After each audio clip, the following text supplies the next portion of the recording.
하나님 말씀은 시편 103편 13절부터 18절까지 보겠습니다.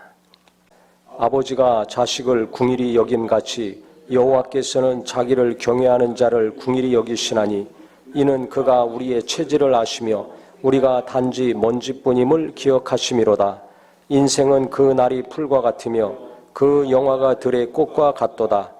그것은 바람이 지나가면 없어지나니 그 있던 자리도 다시 알지 못하거니와 여호와의 인자하심은 자기를 경외하는 자에게 영원부터 영원까지 이르며 그의 의는 자손의 자손에게 이르리니 곧 그의 언약을 지키고 그의 법도를 기억하여 행하는 자에게로다. 아멘. 오늘 이 말씀은 너무 은혜가 됩니다.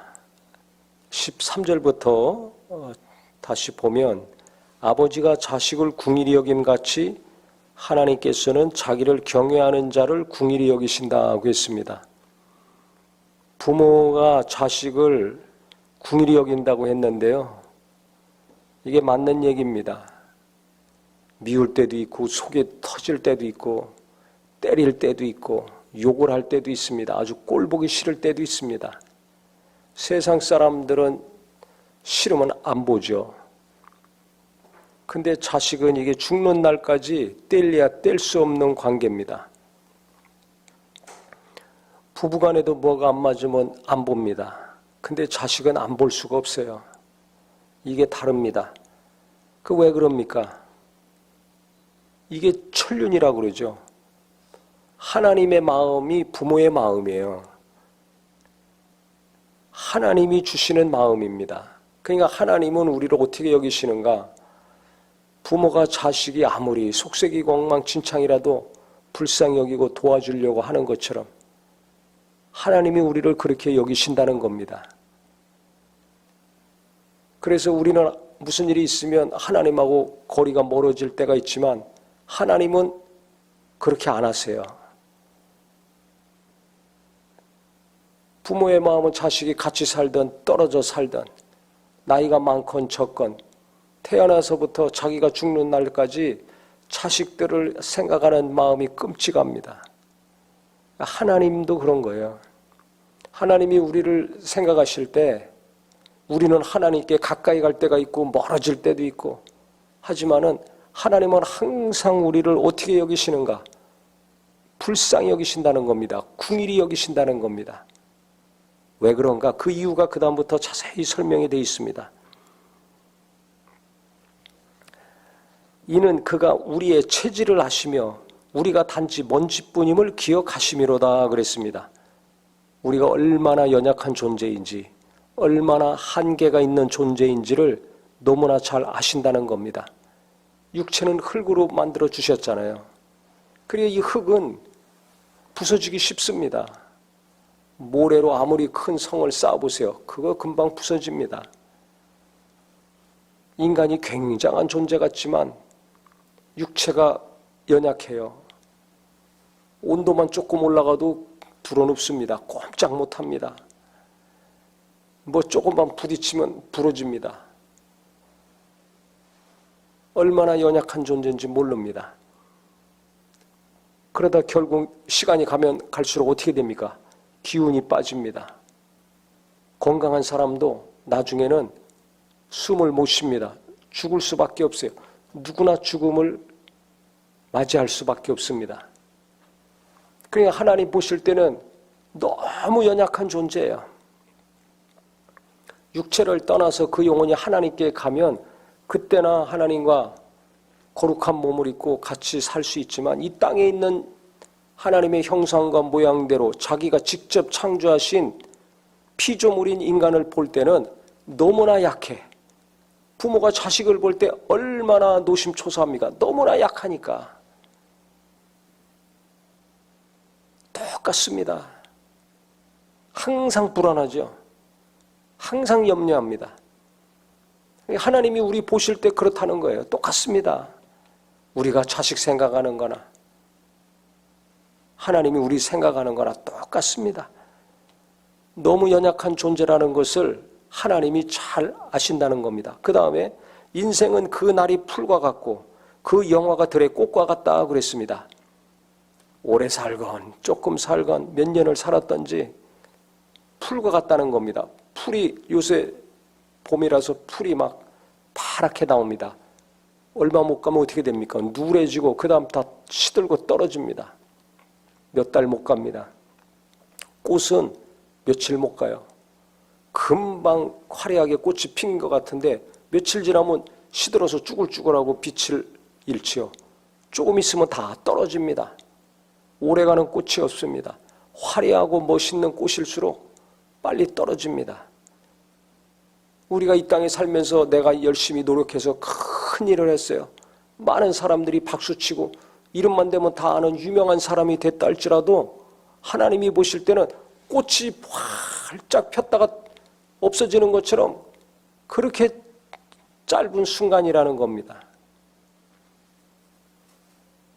인생이 오래 사는 것 같지만 풀이 파랗게 나왔다가 시들고 없어지는 것처럼 한순간이라는 겁니다. 그러니까 인생은 짧다는 거예요. 이게 영원히 갈 것 같지만은 너무 짧다는 겁니다. 연세 드신 분들은 실감을 하죠. 젊은 사람들은 이거 실감 못 합니다. 근데 나이를 든 사람들은 인생이 너무나 짧구나. 뒤돌아보니까 수십 년이 금방 갔어요. 한 달이 금방 가고 1년이 갈수록 빨리 갑니다. 오래 사신 분일수록 시간이 빨리 갑니다. 뒤돌아보면 엊그저께 일 같은데 몇 년 전이고 몇십 년 전 일이에요. 저도 예수 믿고 거듭난 지가 얼마 전 같은데 벌써 40년이 넘었어요. 금방입니다. 엊그저께 애들 낳아서 키운 것 같은데 벌써 나이가 다 30이 넘었어요. 조금 있으면 40대일 거 아닙니까? 인생 금방 가더라고요. 그 하나님이 아시는 거예요. 인간이 얼마나 연약한 존재인지, 또 인간이 이 땅에서 사는 육체의 삶이 얼마나 빠르고 짧은 순간인지를 하나님이 더 잘 알아요. 그래서 이 짧은 순간, 우리가 생각할 때는 수십 년 살고 뭐 100년 살고 하는 것 같지만 그 짧은 순간 사는데 거기서 큰 일을 했다고, 유명한 사람이 됐다고, 굉장히 화려한 인생 산 것 같은데 그건 잠깐이라는 거예요. 화려한 꽃이 떨어지듯이 잠깐 있다 끝났는데, 근데 거기서 교만하다고 목에 힘주고 사는 사람이나 아니면은 별 볼 일 없이 살았다고 괴로운 사람이나 하나님이 보실 때는 거기서 거기에요. 별 차이가 없습니다. 높은 산에 가서 내려다보면 그 고층 빌딩들, 그 큰 아파트들도 다 이 한 손가락에 다 들어옵니다. 손가락 하나만 또 못해요. 비행기 타고 다니면서 아래 보세요. 얼마나 거기 별의별 사람들이 다 살 거 아닙니까? 근데 높은 데 가서 보면 다 거기서 거기에요. 어느 집은 크고 어느 집은 작고 어느 집은 화려하고 어느 집은 허름하겠죠. 근데 높은 데서 보면 다 거기서 거기입니다. 누가 잘 사냐 못 사냐 거기서 거기에요. 하나님 보실 때도 그렇다는 거예요. 그 짧은 순간 아무리 화려하고 아무리 초라하고 한들 거기서 거기라는 거예요. 잠깐 살다가 없어지는 안개라고 신약 성경은 얘기했죠. 안개처럼 잠깐 보이다가 없어지는 안개와 같은 삶이 이 육체의 삶이라는 겁니다. 그래서 이 땅에 사는 그 인간의 삶 하나님 보실 때 불쌍하다는 거예요. 궁일이 보이신다는 겁니다. 하나님이 나를 궁일이 여기신다, 불쌍히 여겨주신다는 것을 생각할 때 너무 은혜가 되고 위로가 됩니다. 또 이 땅의 삶이 내 의지와 관계없이 내가 태어나서 살아가지 않습니까?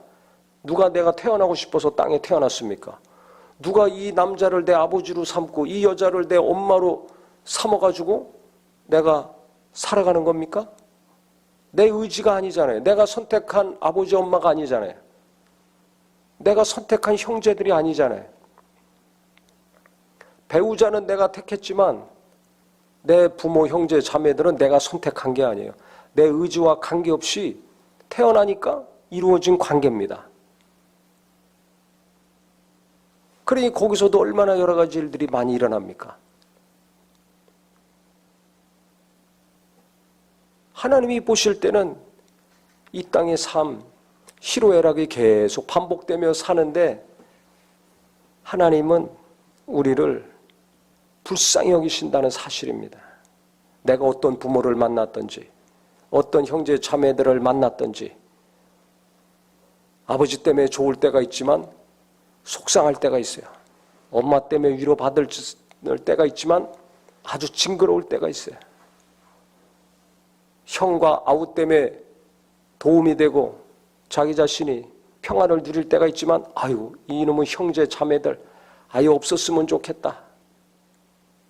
요새 하나 외동딸 외동아들이 많은데 나 하나만 낳아서 키웠으면 얼마나 좋았을까. 형제 자매들이 있는 것을 너무 싫어하는 경우도 있습니다. 가정마다 다르죠. 그 내가 선택한 게 아니에요.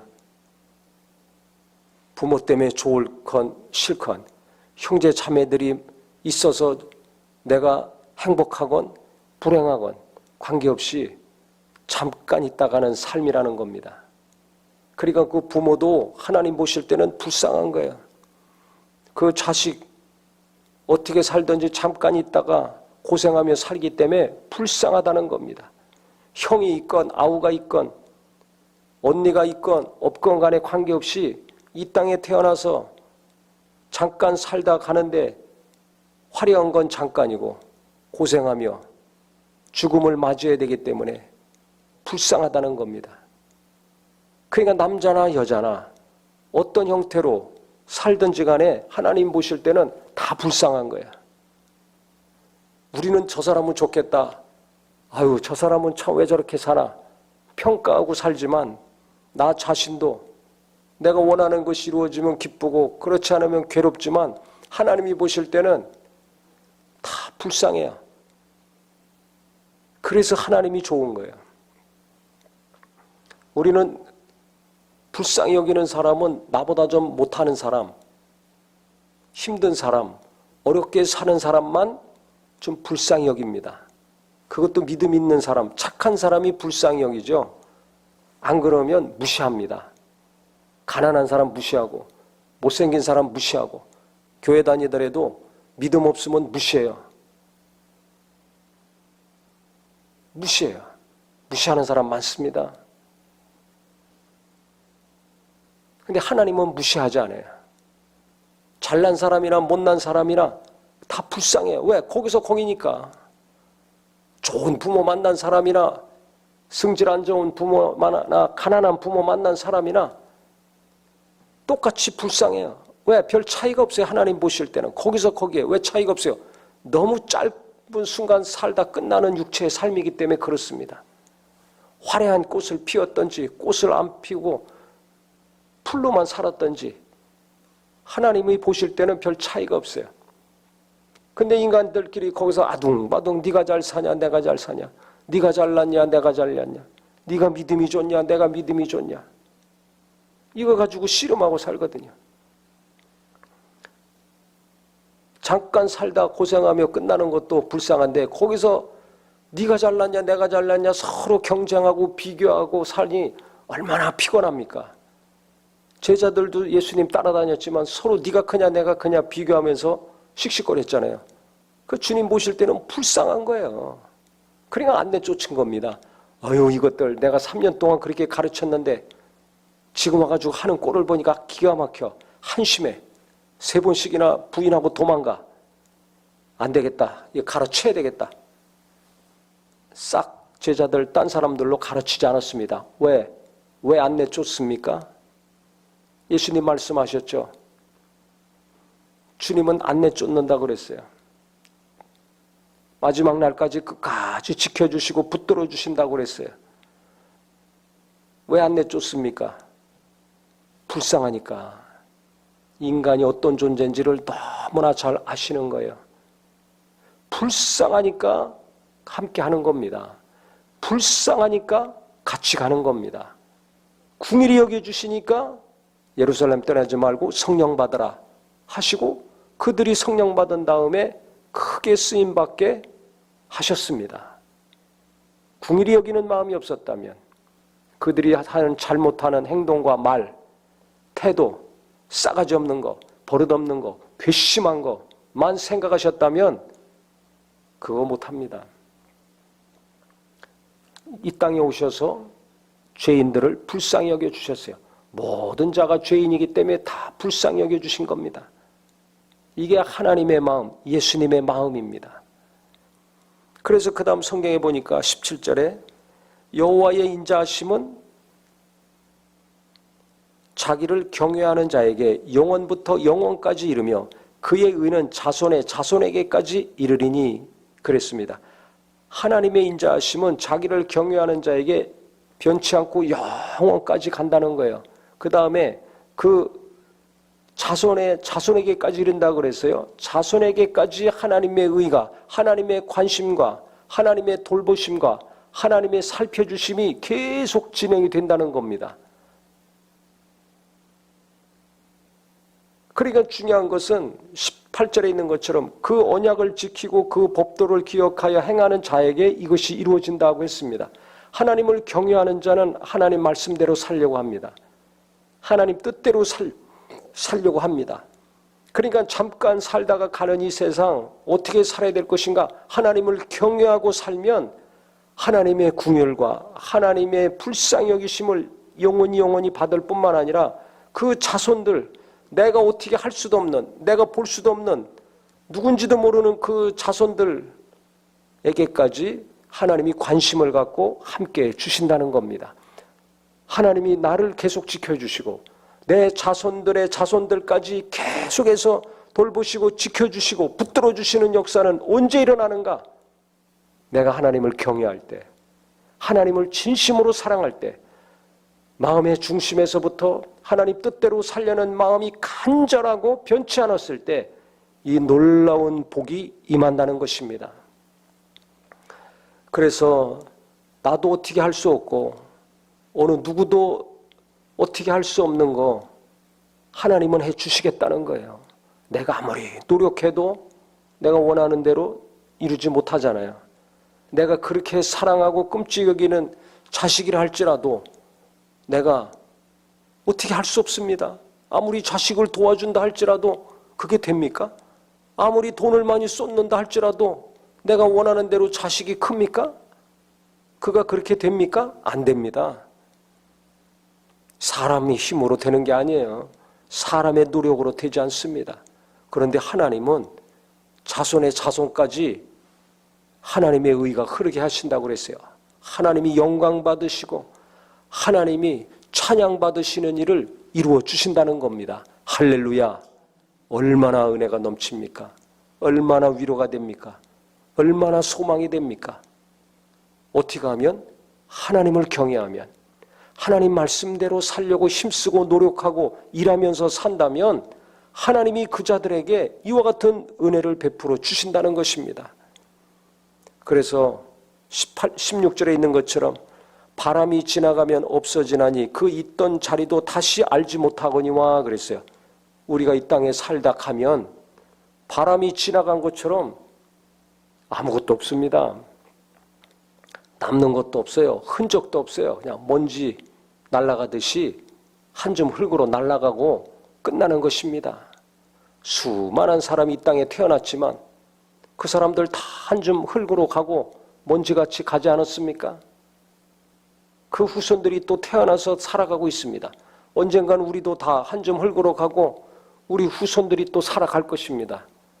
근데 중요한 것은 하나님을 경외하는 자, 하나님이 긍휼히 여겨주시고 그 불쌍히 여겨주심이 영원하다는 것입니다. 그래서 예수 믿고 하나님 의지하고 하나님 믿는 것이 얼마나 중요한 것이고 얼마나 감사한 일인가. 다시 한번 마음을 새롭게 하셔서 내가 하나님을 더 가까이 해야 되겠다.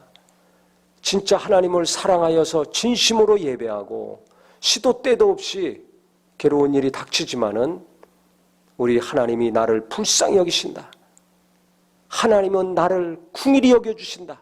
이것을 항상 생각하셔서 소경 바디메오가 주여 나를 불쌍히 여기소서, 주여 나를 불쌍히 여기소서 외치고 몸부림쳤을 때 주님이 가까이 오셔가지고 눈이 떠지는 역사가 일어나지 않았습니까?